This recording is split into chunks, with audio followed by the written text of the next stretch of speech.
yay. I'm so excited to talk to everyone today about manifesting. I can't remember what the name. What was the name of this one? Oh, yes. Oh, I'm so excited. Okay.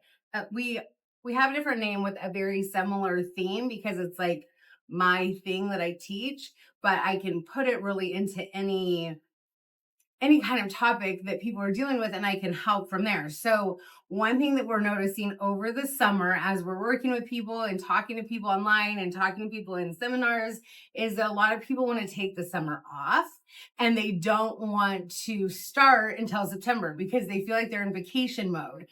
And one of my coaches talks about, which I know he got it from another coach, I can't remember the coach's name, but he talks about how it's separation season. And the people who decide, like, I'm going to take my foot off the gas pedal and I'm going to go ahead and just relax for the next few months. And I'll start again in September, especially, we're in Washington State right now. Whenever the sun's out, everyone thinks like vacation time, like I shouldn't have to work. I don't want to get my hair done. I don't want to go to an appointment. I don't want to do anything because the sun's out, because we get so little of it. People get really excited about it. But when you do that, we forget how long it takes to get the momentum again once we restart. So if you have momentum going and you're going and it's like May, June, and then the sun comes out and you're like, I'm just going to take a little break. I mean, we're even programmed to do this in school, right? Like we get a summer vacation. So then how hard is it? If you're a teacher, you probably know this, but I'm sure all of us remember it from school. Can you tell if the AC is too loud for you on that end? Do you even hear it?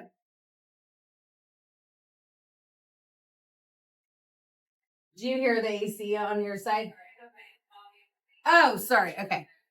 We're checking. I just want to make sure that it's not like bothering people on the other side or through the recording.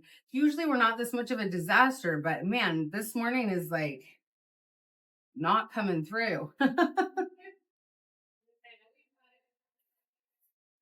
Okay, I'm just going to leave it. Unless you hear something on that side, just let me know. But I'm a pretty loud talker and I think there's a speaker or a microphone. Okay, so back to that. So when you take your foot off the pedal and you allow yourself to take that break, you have to get that momentum, and it will take you at least a few months to start building again. And then what happens? Thanksgiving. And then once Thanksgiving happens, people go, oh, it's the holiday season. I'm just going to take a break for the holidays because I have so much going on. I have family, I have this and that. Thanksgiving is one day, Christmas is one day. And if you maybe, my husband's family only does Christmas Eve. So maybe for you, it's 2 days for Christmas. But there is all those days in between that we can keep our momentum going. And the reason to do this is not because I think everyone should be a workaholic or everyone's life should be around work. But I do think that when we're building something special and when we're creating a life of our dreams and when we're learning to create a lot of money so that we can have the freedom that we crave, we don't want to take time away doing that stuff or we'll never catch up, because then really people don't start working again until the new year, like real strong. Like they're working, but they're not like working, right? So then now you have mid-January, you start getting momentum again in like February, March, then everything starts building in. Before you know it, it's summer break again. And we have spring break in between, and we have all these other things. We might have a vacation here and there. And so we call at our company and at my coach's company and at his coach's company, we call it separation time. And it's where we separate from everyone else and go all in. We put our head down. Like summer is when we work hard. The holiday season, we work hard. Like we have stuff going because those things are moving us forward faster than 90% of the world. And we're going to talk about this later, but only 8% of people ever actually accomplish or get the life that they want. That's insane. So 8 people out of 100 are actually going to be like, I did it. I created it. I built what I wanted. I have what I set out to have. I have the freedom I asked for and wanted because they knew how to get from A to Z. And so many of us are getting tripped up in all these other things that we're losing momentum and we're not getting to where we need to go. So we'll come back to that because Most people on here know me, but if you don't know me, my name is Tessany Layer.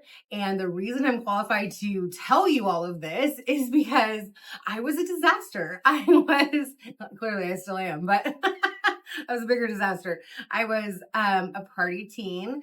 I dropped out of high school. I was a teen mom twice.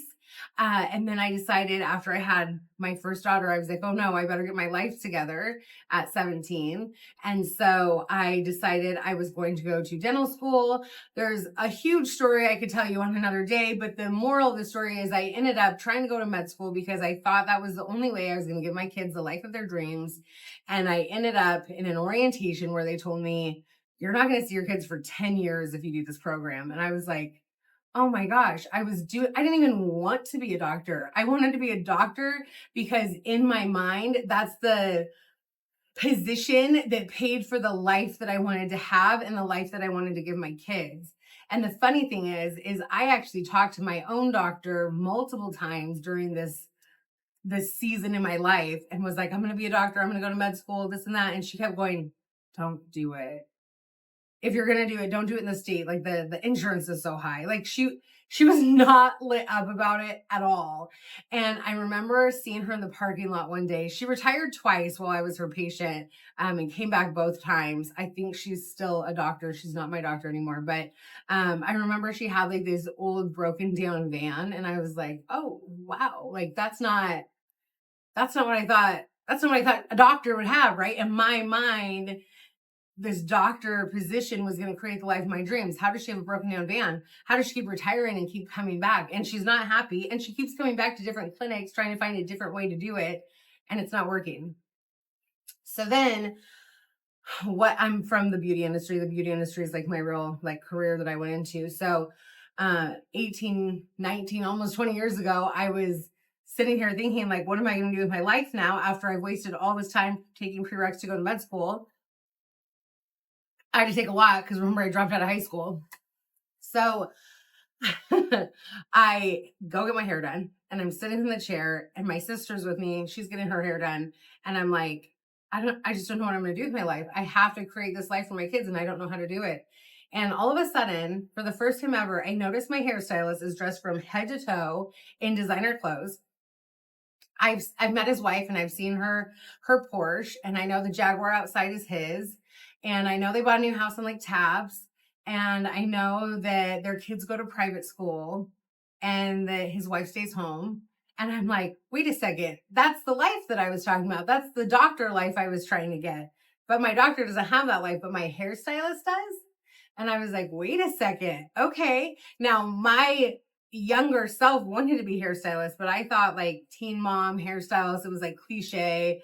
Obviously I didn't know anything. So I ended up asking him if I go to school, will you teach me how to be you? So long story short, I go on this whole journey. I end up opening my first salon when I'm 25 years old and I have 2 little kids and I'm trying to figure out life. And it took me on an entire journey of self-discovery, figuring out why I'm here, what I came here to do. I love doing hair. It was so fun. I did it for 18 years behind the chair. And what I really got to do in that is figure out that I love helping women. I love helping women solve their problems. And I love when they would come back, because when you get your hair done, you're back every 6 weeks. So they would have a problem. We would talk about it. And I was like behind the scenes, like learning everything I could about manifesting, learning everything I could about astrology and self-discovery tools. Like, how do you really decide like what your purpose is, and how do you talk to the divine, and how do you manifest the life of your dreams? Like all these terms are being thrown around and I just want to know how to do it. And it took me on the coolest journey. And I was able to do this with all my hair clients for years. And I was getting crazy results. They were getting crazy results, but guided by me, a lot of them. And then I started teaching manifesting classes because I was like, oh my gosh, I get this. Like, I understand how to do this. I've manifested so many things for myself. Like one time I manifested $10,000 on the day I said it was going to come. And back then, $10,000 for me was like $1 million. Like I had no money. And I said on April 30th, I will get $10,000. And I followed all the steps that I still teach to this day. And on April 30th, I got $10,000. And I mean, I have 1,000 stories like that just for myself, not to mention my family, my friends, the people that I've taught, the clients that I've had. And then I started realizing like, this is my calling. Like I'm opening people's eyes to like who they really are and what's possible. And so as I went on that journey 2 years ago, I decided that's it. I'm done doing hair because as much as I love coaching women on their life, it takes too much time if I have to do their hair color and style them and cut them and everything else too. I just want to be able to help them with their life and then help the next person or help a group of people or whatever. So I launched my coaching company 2 years ago and it's been a journey. It's been so cool and so fun. But now I just want to get this information to as many women as possible because seeing women change their lives and realizing like you're powerful, like you are magic. And seeing that light turn back on and seeing things attract to them and watching things just happen for them, it is the most rewarding position I could ever ask for. And it pays better than a doctor. Wow. Okay, so let's talk about today. What I really want to focus on is the difference between desire and wanting, because we have a lot of programming and it's the little things. Manifesting is actually so easy, but there's all these like things that happen to us in our life that make it where we forget how to do it. And it's so simple to like fix everything. There's just steps that have to happen and you have to understand words in a certain way. So the first thing is, what is the difference between wanting and desire? So wanting is like, I want that. I don't believe I can have it. Or I want that and I'm jealous that she has it. Or I know I don't have it. And that's why I'm realizing that she has it. So wanting is a very uncomfortable feeling. It's loud. It's anxiety. It's like the feeling of not having. But desire is very different. Desire is like, ooh, she did it. I could do it. Ooh, that exists. I could get it. It's like there's a possibility. And I actually wrote down the actual definition, which would usually be really boring, writing down the definition of words, but this is actually so incredible. So the definition of want is practical, surface level, craving based on a perceived lack of something. Wow. A perceived lack. So you are literally perceiving that you don't have it, and that's what want is. Desire, profound, intrinsic, and emotional yearning driven by purpose and possibility. Tell me that doesn't just like light you up. Like, I want to desire something. I don't want to just want something. And so here's what happens a lot. And this is why people think manifesting doesn't work, or they think that their life is as good as it's going to get because they think like, yeah, I want a bigger house, but they're not desiring a bigger house.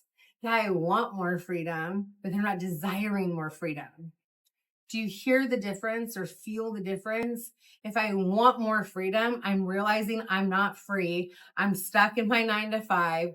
I'm not getting the money I need to be financially free, and I don't see a way out.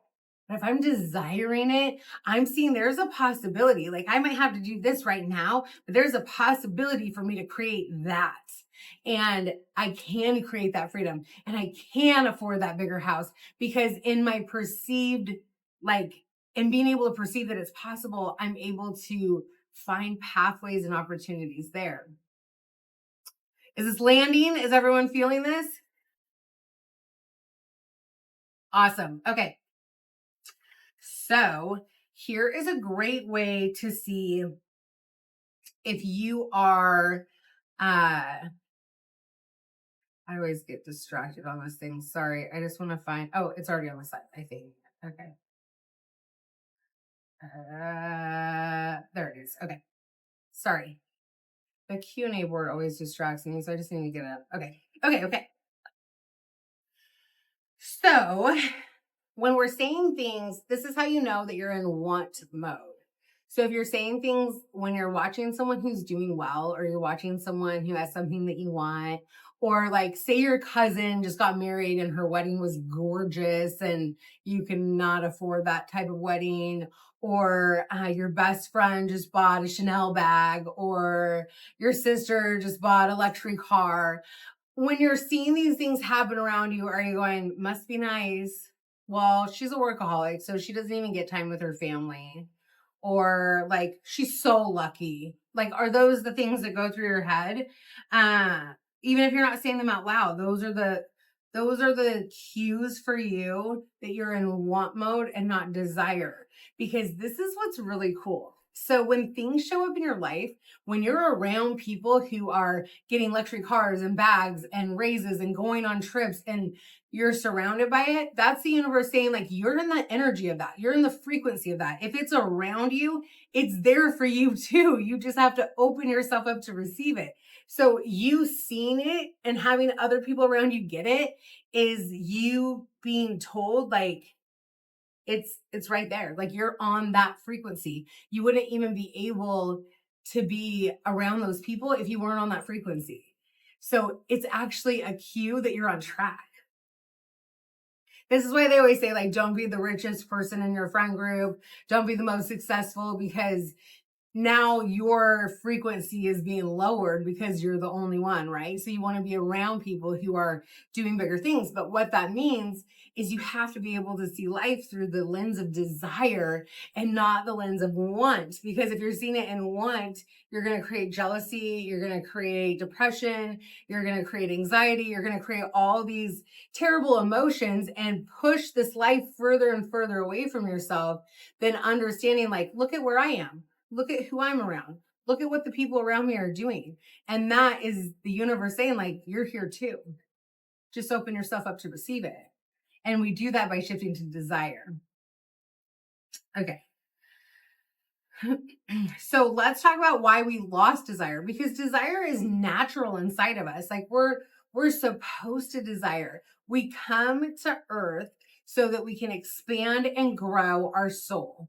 We're here to go through hard stuff. We're here to experience emotional things that we can't do when we don't have a body. And we're here to expand. If we're not expanding and growing, we will be depressed, because that is our sole purpose for being here. So when people get stuck thinking, like, this is what I'm gonna do for the rest of my life, or I'm so close to retirement, like, what's the point? I might as well just stick it out. You shouldn't even be thinking about retiring. You should be thinking about, how do I keep expanding and growing for the rest of my life in a way that feels so good to me? Because then you get to contribute. And when you can contribute, that is an incredible feeling. How do I know if something is a real desire or just something I think I'm supposed to want? So that's a great question. So we're going to talk about programming in a second. But when you think about it, like, what is the feeling that comes up for you? Because a lot of us were taught that we're supposed to want a degree, or to go to college, or to buy a house, or to have a certain status. And it's not always the case. But I'm going to say, on the flip side of that, a lot of us don't think we can have it. So we've programmed ourselves to believe that it's stupid to want it. Like, I don't even want to be rich, or I wouldn't even want that much money. Like, I've heard so many times, I wouldn't even want a house that big because I'd have to clean it. Or I wouldn't even want to go on that many vacations because I would, like, miss my house. Like, it's just, like, so silly when you think about it, but it's like, well, I don't want that. I don't want that because I know I can't have it. But I don't want to say that, and I don't want to admit that to myself.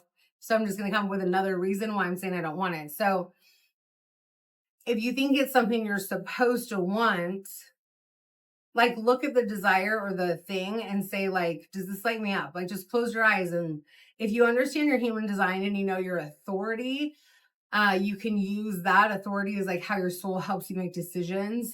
But if you don't know your human design, like, just focus on the desire. So let's say the desire or the want is, like, I want a bigger house because everyone in my family has a big house. And I think, like, that's the status that you're supposed to have, but I don't even know if I want that. So ask yourself what you don't want. What do I not want in a house? What do I not want to experience? Is it that I don't want to not have enough room for, like, storage? Is it that I don't want a small yard? I don't want a house that I can't entertain in. Whatever. Look at all your don'ts and then see if it makes sense for you to have a bigger house with the things, the opposite of the don't want. So the things you actually want, right?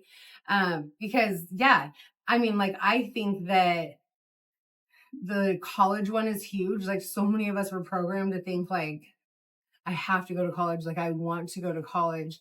And really, like, every college thing I ever did, like, even not even college, but even my, like, I did real estate and then I did dental assisting, like, all those things. I paid all this money to figure out, like, I don't want to do that. I hope that helped that one. Okay. Yes. Was told I had to go to college to make money. Yeah. Yeah. So many of us were told that, right? Like, you can't make money if you don't go to college. And then come to find out, all the people who did like 12 to 15-month apprenticeships and like, I can't think of what it's called, but it's like just a training school, like a technical school or whatever. I'm missing the word, but you guys know what I mean. They ended up making more money, and the other ones came out in debt. These guys didn't come out in debt and they're making more money faster while these guys are trying to pay off their debt, get through school, get out there. And then, I mean, at one point we had a coffee stand, and at one point we had like 4 degrees working for us as baristas. And not that barista isn't a great job, but it's like they had 4-year degrees that they could have been doing something with and they didn't know what to do with it. So yeah, I think college is a huge programmed thing that happens in us that makes us think that we should want this. Or like, I know people have been told like, you should be lucky that we can afford to send you to school. And then the kid's like, but there's nothing I want to go to school for. Like, I want to be I don't know, I want to coach nutrition. Like, I don't need to go to school for it. I just want to take a nutrition course or whatever. But yeah, I think that's a huge program spot. So I think you have to make sure that it's something you actually want and not something your family wants. But let's jump into that, because that is where I'm going to talk about why we lost desire. So there's actually 4 culprits of why we lose desire. And the first one is religious programming. So religious programming tells us it's ungrateful, or that it's sinful to want more, or to want money, or that money's evil. Depending, I'm not saying everyone who has been in a religion got this programming. I'm just saying this is a common thing with religious programming. So desire is actually faith in action, because when we desire something, if you have a desire, it's because there's a way to it. Your soul wants you to do it. That's why you desire to have or do it, because you're supposed to experience it, because it up levels you in some way, or it takes you to the next opportunity. If it wasn't meant for you, you wouldn't desire it. And if you desire it, it's absolutely, there's a path to it for you. You can always get there if you understand this. So faith in action is desire. It's not your ego. It's God or life force or source energy, whatever it is, the universe, whatever it is that you connect with. That's what desire comes from. It's pulling you towards it. So it's extremely spiritual and good, but we have programming that tells us the opposite of that. So the second one is spiritual bypassing. So there's a lot of new age spiritual people out there. Like, it's almost like religion had like this big boom, and then like people broke off and had like an opposite, like a spiritual boom. And there's a lot of weird stuff that happened in it. And one of the things is that like, things and like wanting a lot is bad, and it's not spiritual, and it's gross. Actually, like, you shouldn't want that. Like, money's gross. And so then they convince themselves that they don't want or desire anything because they don't believe they can have it. And now they're just like, well, it's just, not spiritual. That's why. It's not because I don't think I can have it. It's just not spiritual. So they'll label you saying that you desire something. Well, you're just in lack thinking. So that's the only reason that you want that. And it's like, no, I desire it. I need to find a way to it. And the biggest story around money is like, money is just energy. It's just a tool. Your intention and the way you use it is what's good or bad, not money itself. And the desire of money is very spiritual because it allows you to grow, contribute, expand, do all the things that your soul came here to do. So you should want to be wealthy. Everybody should desire wealth. The third one is family. This one is huge. And I think this one hits the most because people don't realize that before 8 years old, we don't have a filter. So like your brain's developing, like you're a child, you're perceiving everything happening around you, you're listening to your parents, your siblings, your friends' parents, your teachers, whatever. And there's no filter. So everything that comes into your brain, that comes into your ears, goes straight into your subconscious and it becomes your truth. After 8, we grow a filter. This filter tells us, do I believe that's my truth or do I not? And it gives us a second to decide if we're going to absorb it as our subconscious belief. And all this happens without us realizing it. But because of that, there's a lot of things in your subconscious that are running your adult life and actually like destroying your adult life. And they're being ran by a child's memory of perception. It's insane. So family survival patterns, like money doesn't grow on trees, we can't afford that, which most kids from the 80s and 90s heard these statements a lot, and they became our truth. And then a lot of us did it to our own kids, and so then they carried on that scarcity mentality.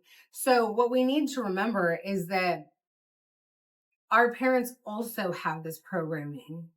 Their parents have this programming. So there is programming happening way back in your bloodline that made its way all the way through.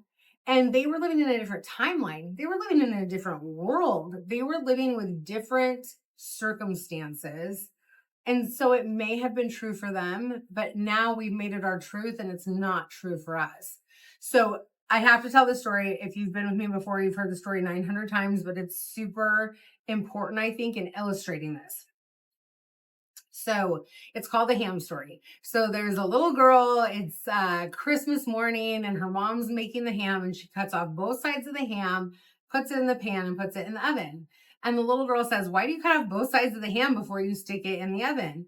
And she's like, that's how you make ham. My mom taught me. So then grandma gets there and she's like, Grandma, why do we cut off both sides of the ham before we cook it? And she's like, that's how you make ham. My mom taught me. So then great grandma gets over there and the little girl says, great grandma, why do we cut off both sides of the ham before we put it in the oven? And she said, oh, you don't have to. That's just how big my pan was. So you can see how that thinking, all those years, those women thought you have to cook ham by cutting off both sides. And really it was because she had a small pan and that's all she could cook. So I think that's just a great illustration of how we absorb programming from parents and grandparents. Okay. The last one is fear of disappointment. And my husband did this when I met him. So you might do this too. There's lots of people that do it, but it's like you expect the worst case scenario. Like, I'm just going to expect the worst possible outcome so that when that outcome doesn't happen, I'm okay. And when I first realized my husband would do this when he was my boyfriend, I was like, what is wrong with you? You're literally manifesting bad things to happen to you. And he's like, no, I'm not. I'm just making sure I'm not disappointed. I'm like, but you could expect the best and have the best show up. And after like learning how to manifest and manifesting stuff for himself, he was like, whoa, I can't believe I was doing that. I didn't understand. So it's super important that we don't put ourselves in that way because we're accidentally attracting negative things to us when we expect negative things to happen. And there's been studies done, and like 90% of the things we worry about never happen. Or 90% of the things we fear never happen. But 1 in 4 is as much. Let me see if I can do this right. It was at a Penn State, but I didn't write all the notes right. So 1 in 4, so 25% of the time, the things you worry about will happen. But the outcome will be 50% better than you expected. So even then, like there's a small chance something bad could happen that you're worried about. But even then, the outcome 50% of the time was way better than they thought. So my whole point to that study that I said very poorly is that you don't need to fear. You don't need to worry. Like those things, They just bring negativity in. You don't need that energy. Expect things to go well.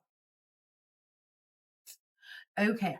So desire is the first seed in manifestation. So when I teach people to manifest, the 4 steps that we always work with is we do desire first, and we get very, very clear on our desire, because this is the most important step. If we're not putting the desire in, then there's nothing to grow. So desires first, then we go into thought. So I don't know if I put this in here, but I think I should add it because thought, yeah, okay. So thought is such an important piece, and people don't understand how to create emotional resilience, which it starts in your thoughts. So I'm just going to tell you a quick little thing called CTFAR. So C is circumstance. So a circumstance happens and you immediately get a thought about it. The thought that you get depends on how often your thoughts are positive and how often they're negative. So if you're someone who spends 80% of your time in a positive state, finding the silver lining, finding reasons to be grateful, finding reasons to enjoy life, your natural thought is probably going to be positive. But if you're someone who spends 80% of the time worrying, stressed, and like thinking that bad things are going to happen all the time, then you're probably going to get a negative thought. So circumstance, thought. So let's say a circumstance idea would be you lose your job. So someone gets a thought. The person who's in the positive state of mind is going to say, okay, new door is going to open, like new opportunity. One door closes, another one opens. The negative thought person is going to go, great, I'm not going to be able to pay my bills. I'm going to lose my house. I'm going to lose my car. I'm going to lose everything. I'm screwed. Like they're going to go on a whole spiral, right? So from thought goes feeling. So this is our emotional resilience, right? So if I'm in the positive place and I'm going, you know what, another door is going to open. I'm excited about this new opportunity. My feeling is going to be excited. It's going to be curious. It's going to be like confident about like the next step.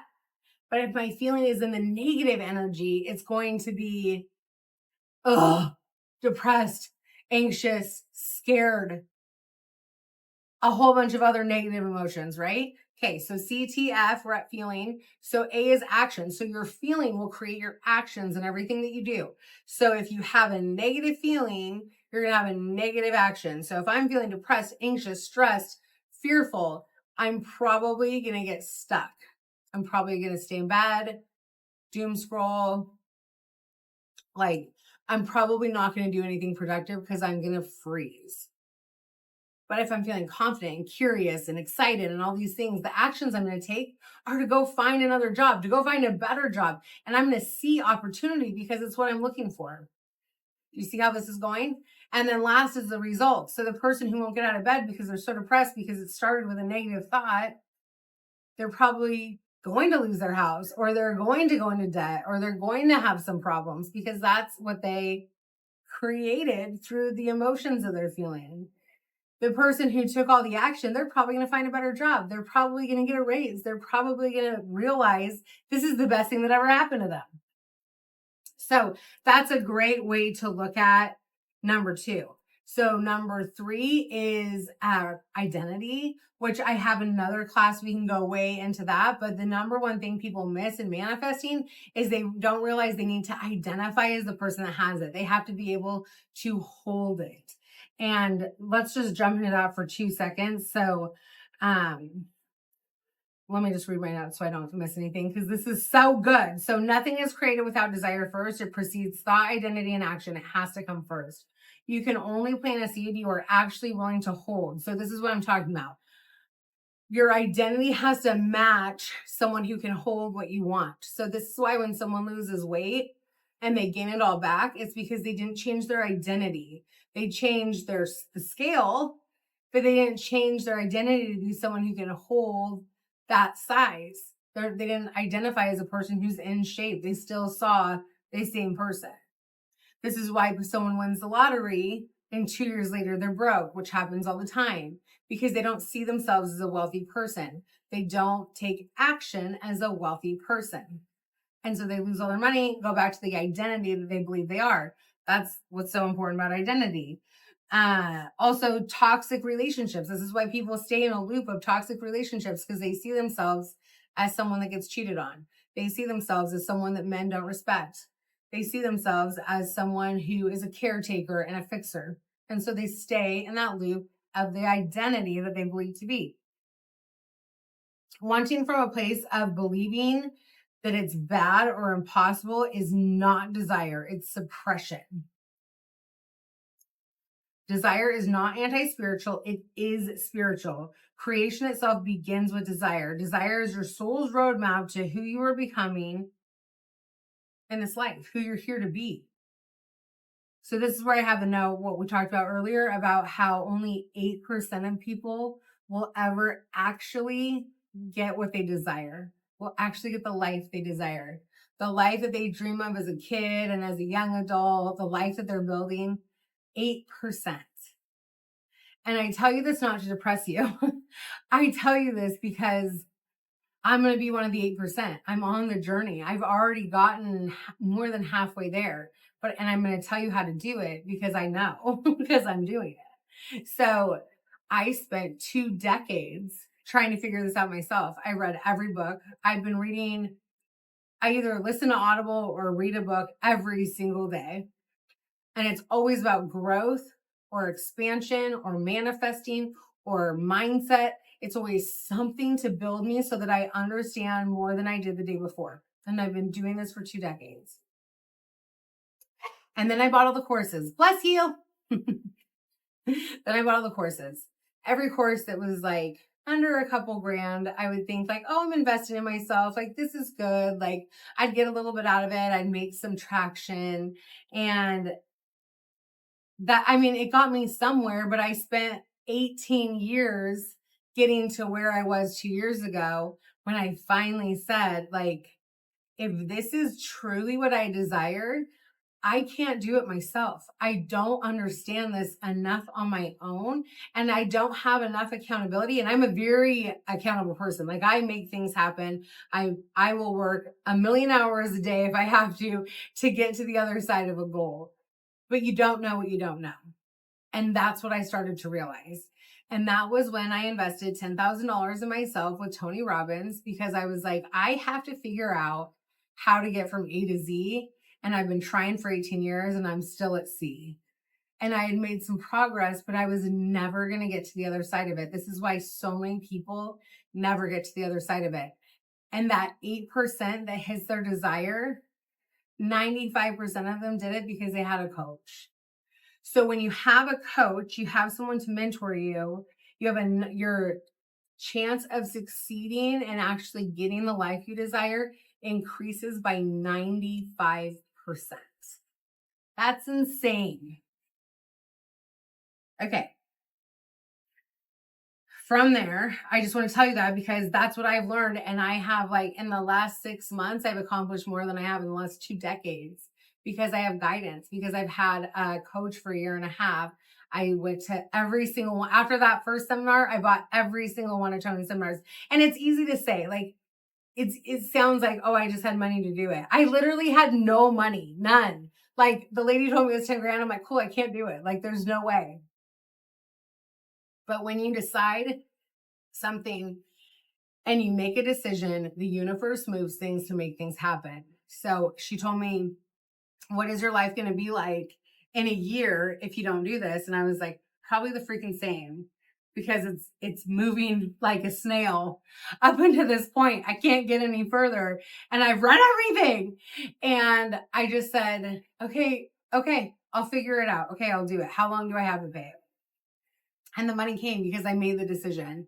And then once I believed in myself and once I invested in myself, like, it changed who I was.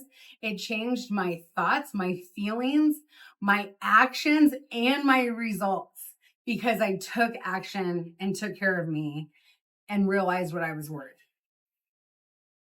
Okay. So the fourth one, because I think I missed that, is action, inspired action. So desire, thoughts, that's CTFR, where you work with the thoughts, then, or CTFAR, and then identity, becoming the person who can hold it and have it, and then inspired action. So when you become a person, so when you decide, like, I'm going to be wealthy, I'm going to be a person who holds it, I'm going to be a person who creates the life of my dreams. Like, this is just who I am, starting right this second. Not when I have XYZ in the bank, not when I get the promotion, not when I find the other job, not when I get a partner.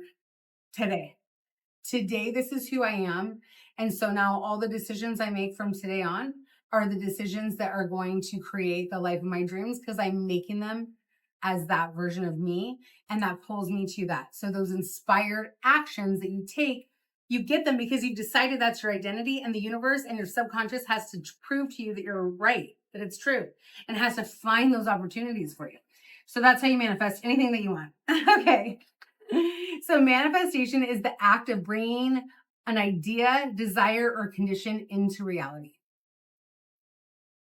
So the last thing I want to talk about before we close up and take questions is the princess gene activation. So the princess gene is something that my husband came up with, because he's like, you're literally a princess, which he didn't mean it in a derogatory way. Like, I'm not a brat, but I want things my way. I only will drink a coffee that is made the way I like it. I will only eat a pizza that has the toppings that I want on it. Now, if someone invites me over for dinner and they make pizza and it's pepperoni and that's not what I eat, I'm going to eat it. But when I'm talking about my everyday life, when I have the option to do things the way I want, or when I'm craving something and I want something a certain way, I'm going to have it that way. I've bought over 100 pillows trying to find a pillow that is the most comfortable and feels good on my neck. Like, it's just, I always make sure everyone's comfortable, not just me, anyone around me. So if we go on a trip, it's like half the time I spend more money just making sure everyone has what they need and making sure I have what I need to keep the comfort of home with us as we trip, as we travel. And that's okay. That's the princess gene. It's the activation. So it's not about being spoiled. It's about refusing to settle and knowing what you actually desire.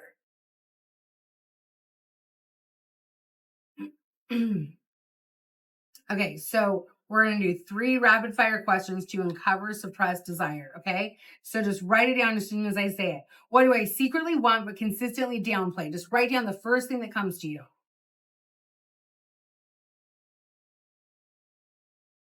Okay, next is, what would I want if absolutely no one could judge me?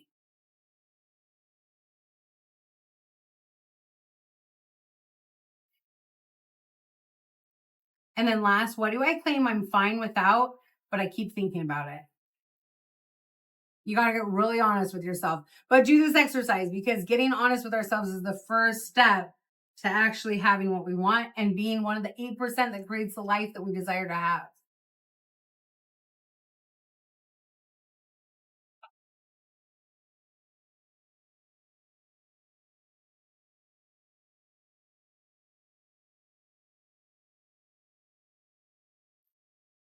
Okay, so desire is step 1. We talked about the other 3 steps. But desire, if we don't get it right, if we don't really deprogram, if we don't really go deep and be honest with ourselves, we can't have what we want. We can't create what we desire, and we can't grow, expand, or contribute. Does anyone have any questions before I just finish this off? I feel like I talked a lot more than I usually do. Went on some tangents. Okay. Oh, there's questions in here. I'm so sorry. Okay. I know what I desire, but I feel guilty because my life is good. Okay, perfect. So that's either a spiritual programming or a family programming, right? Or even a religious programming. So any of those things could be that. So when we get told, like, how dare you want more? Look at how good you have it. We start to think like, oh my gosh, what's wrong with me? Like, why would I do that? Why would I not just be grateful for how good this is?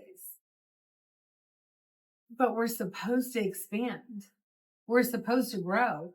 We're not just supposed to get to, this is nice, and then stay there. We're supposed to go for more.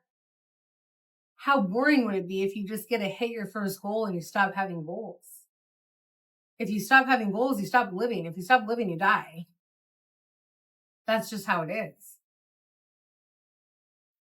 So finding out why, like where that guilt came from would be a great place to start with that. But start reminding yourself, like, you're supposed to want more. You're supposed to desire. What if I can see who I want to be and what I want, but keep falling into the same patterns or habits? What if I can see who I want to be and what I want, but I keep falling? Okay, so there's something that needs to, if you're taking action a certain way, it's because your feelings are a certain way, right? Remember CTFAR? So your actions are coming from your feelings, and your feelings are coming from your thoughts. So where are you spending most of your time and your thoughts? When I work with people one-on-one, I don't do this anymore, but when I did, I would tell them literally set your alarm for every hour throughout the day. And when it goes off, just check in with yourself. How do I feel right now? Like, what's my dominant feeling? Am I stressed? Am I exhausted? Am I happy? Am I excited? If it's a negative, you start to shift it. And I called them SOS sheets, and it's like how to pull yourself into like a positive state faster. So it's like quick things you can do, whether you're home or in the office or out and about, to pull yourself into a positive energy, and having that list on your phone so that you can just constantly check it and be like, oh shoot, I got to do this, or okay, I need to shift this. I didn't even realize I was feeling stressed, or I didn't even realize I had anxiety right now. And you shift your energy. Because if you can stay in the energy 80% of the time or more, you're going to naturally take different action, and you will lose those patterns and habits that aren't helping you. What does activating your princess gene look like in your everyday life? So it's taking action like the version of you that knows what you deserve to have. So, like, are you eating healthy foods? Are you eating quality foods? Or are you making a peanut butter and jelly sandwich on Wonder Bread because you're trying to save money? The princess gene is like, let's not do that. Let's create more money, and let's eat the way that we should be. Let's have quality food, quality meat, quality fruits and vegetables, like that kind of stuff. Is your bed comfortable? I don't care if you hate your home. Is it clean? Is it clutter free? Is it like, are there little pieces of luxury that you can put inside of it so that it feels good to you? Maybe a super nice blanket or good candles, or I don't know, good pillows, whatever, anything to make it feel good. So day-to-day life, it's like you're doing things to make yourself feel like, like if you were super wealthy, like think of yourself being the wealthiest you possibly could. Like, what would you not be okay with? What would you not deal with? Or like if someone gave you like tap water, would you be okay with it? I just can't tap water, but if someone, I don't know, like I won't eat fast food because it's disgusting to me. Like the stuff that's in it freaks me out, so I can't eat it. But I know there was a time in my life where I was broke and I thought it was cheaper to just get fast food for meals instead of like treating myself the right way. And I changed that, and it changed who I was. So it's just like making decisions from the wealthiest and most powerful version of you. Okay, great questions. Okay, so last thing is, what becomes possible when a woman stops shrinking her desire is incredible. When you start realizing who you really are, that magic inside of you, you reignite that light and you get around other people who are doing the same thing, you will accomplish more in a couple months than you will in a couple decades when you get into the right rooms and when you get around the right people. And that's what we're doing in the sisterhood. So the sisterhood is a new program that I've launched, and we're just taking a small group of people right now so we can build what we want it to look like. But in this small group, you're going to get a ton of attention. You're going to build friendships, and you're going to build you. You're going to create the most authentic version of you. So we're only accepting people in by application only. So you have to be invited to join us by filling out an application so we can see, because we want a certain type of energy in the room, and we only want people who are serious about leveling up their life. So this is for someone who's like, I'm done playing small. I've tried. I've done everything I thought I could. I've read books. I've tried courses. I've tried maybe some coaching. I've done some things and I just haven't gotten to where I want to go. That's who we're looking for. Let us take you to the next level, because that's what I'm good at. Okay. That's it. So if there's no more questions, then now that I know how to scroll, then I will see you guys on Instagram. And if you're interested in applying to be in the sisterhood, you can go to my link, my bio on Instagram. Are we gonna stick it? You know what? We'll put this in a replay and we'll put it in the commentary. Okay, thanks for dealing with our crazy start of the day. See you guys later. Bye.